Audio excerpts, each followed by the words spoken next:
Hello viewers, I am Digambar Singh and I welcome you to my YouTube channel.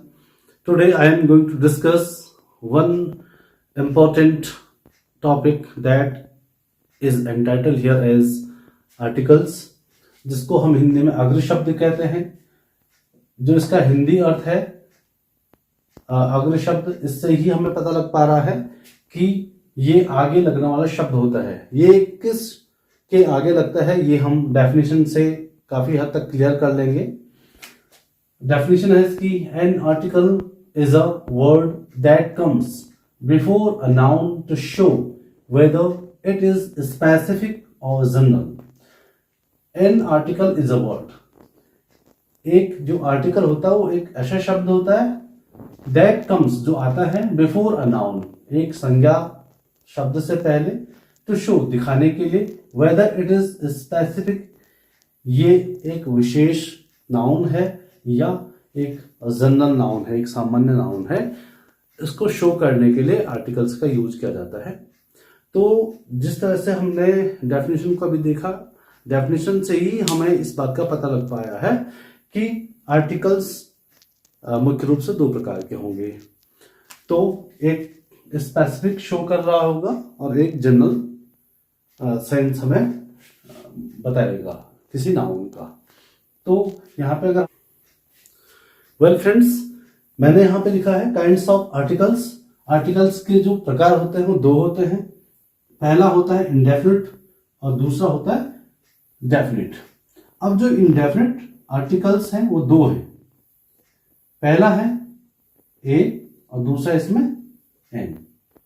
यहाँ पे definite article एक ही होता है, वो होता है दो। व्यूअर्स, अभी तक हम जान चुके हैं कि आर्टिकल्स किसे कहते हैं, आर्टिकल्स के कितने प्रकार होते हैं। अभी हम पढ़ेंगे कि ए और एन का प्रयोग हम कहाँ पर करें, कहाँ पर नहीं करें, ए का प्रयोग किसके साथ करें, एन का प्रयोग किसके साथ करें। ये हम इन 5 वाक्यों में ही सीख लेंगे। पहला जो हमारे पास सेंटेंस है वो है सरला इज।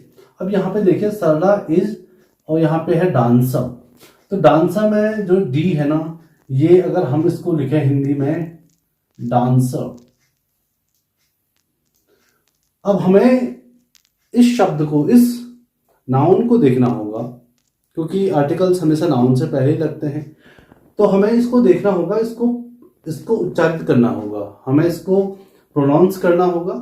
और ये अगर हम हिंदी में लिखें तो डांसर, जो डॉ है वो हिंदी का क्या है, कॉन्सोनेंट है, व्यंजन है, हिंदी में व्यंजन है। और अगर अंग्रेजी में देखा जाए तो डी एक कॉन्सोनेंट है। तो हिंदी और इंग्लिश दोनों में ये कॉन्सोनेंट ही है। लेकिन यह है कि जो डी है, डी का जो उच्चारण है वो भी क्या होना चाहिए, कॉन्सोनेंट की तरह होना चाहिए। अगर ऐसा है तो इन शब्दों के साथ जिनका प्रारंभिक अक्षर, जिन नाउन का प्रारंभिक अक्षर, पहला अक्षर कोई कॉन्सोनेंट होता है और उसका उच्चारण हिंदी भाषा के किसी कॉन्सोनेंट की तरह ही होता है, क से ग तक होता है, तो हम वहां पे क्या करते हैं, ए का प्रयोग करेंगे। तो अब हो जाएगा सरला इज अ डांसर। दूसरा हम देखते हैं विलियम कार्ट इज, और यहां पे है यूरोपियन। और अभी मैंने बताया आपको कि हमें देखना है नाउन में हमें देखना है इसका पहला अक्षर कौन सा है। तो पहला अक्षर इसका ई है, भले ही है इंग्लिश लैंग्वेज का वावल है, लेकिन हमें इसका उच्चारण भी देखना होगा। उच्चारण इसका हो रहा है यूरोपियन। और यो जो है वो हिंदी भाषा का व्यंजन है। तो यहां पे हम एन का प्रयोग नहीं करेंगे, किसका प्रयोग करेंगे, ए का प्रयोग करेंगे, क्योंकि इसका उच्चारण हिंदी भाषा के किसी व्यंजन के साथ हो रहा है। और कॉन्सोनेंट या व्यंजन के साथ जिस शब्द का उच्चारण हो उसके आगे हम हमेशा ए का प्रयोग करेंगे। तो हमें ए और एन के प्रयोग करने से पहले हमें उच्चारण आना चाहिए किसी शब्द का। उस शब्द को कैसे हम प्रोनाउंस करते हैं, अगर हमें उसका प्रोनाउंसिएशन पता है तो हम इजीली ए और एन का प्रयोग कर सकते हैं। तो पहला जो सेंटेंस था उसमें हमने ए का प्रयोग किया, दूसरे में हमने ए का प्रयोग किया। अब तीसरा देखते हैं इसमें क्या, ए और एन की जगह हम इसका प्रयोग करते हैं, राकेश इज। अब ये जो है ये एच से शुरू हुआ है ये वर्ड, और इसका जो प्रोनाउंसिएशन है वो है ऑनेस्ट। ऑनेस्ट को हम लिखेंगे ऑनेस्ट। और देखिएगा ये ओ जो है वो हिंदी भाषा का एक स्वर है।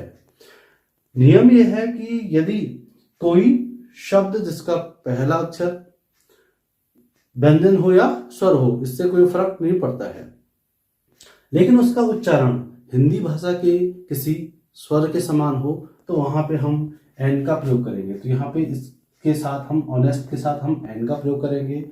Rakesh is an honest person. ध्यान रहे, कई छोटे जो बच्चे होते हैं उसको हॉनेस्ट पढ़ते हैं, हॉनेस्ट नहीं पढ़ा जाता, उसको एच साइलेंट है इसमें, तो ऑनेस्ट। तो ऑनेस्ट के आगे ऑनेस्ट आ रहा है तो इसमें हम एन का प्रयोग करेंगे। अब देखिए फोर्थ जो है कैलाश इज, और यहाँ पे देखिए वन आइड मैन। तो वन में देखिए वन का हम यदि उच्चारण करें तो वो नो, वो जो है वो हिंदी भाषा का क्या है, कॉन्सोनेंट है, व्यंजन है। तो व्यंजन के साथ हम ए का प्रयोग करेंगे। इसका जो उच्चारण देखना हमें, उच्चारण यदि व्यंजन की भांति हो तो हम क्या करेंगे, ए का प्रयोग करेंगे, और स्वर की भांति हो तो हम एन का प्रयोग करेंगे। अब यहाँ देखिए दिस इज, और यहाँ पे एग है, एग एग, तो ए जो है वो हिंदी भाषा का स्वर है, तो यहाँ पे हम एन का प्रयोग करेंगे। अभी तक हमने इस वीडियो में देखा कि आर्टिकल्स किसे कहते हैं, आर्टिकल्स के कितने प्रकार होते हैं, और फिर हमने देखा जो एक बहुत ही महत्वपूर्ण टॉपिक है ए और एन का प्रयोग, हम कहाँ पे ए का प्रयोग करें, कहाँ पे हम एन का प्रयोग करें। इसके लिए हमें दो बातों का ध्यान रखना पड़ेगा। पहली बात क्या है कि हमें नाउन शब्द को देखना है, उसका उच्चारण, यदि नाउन शब्द का जो पहला लेटर है उसका उच्चारण यदि किसी स्वर के समान हो तो वहां पे एन का प्रयोग करेंगे, चाहे वो कॉन्सोनेंट ही क्यों ना हो या वोवेल ही क्यों ना हो, उसका उच्चारण पे हमें ध्यान देना है।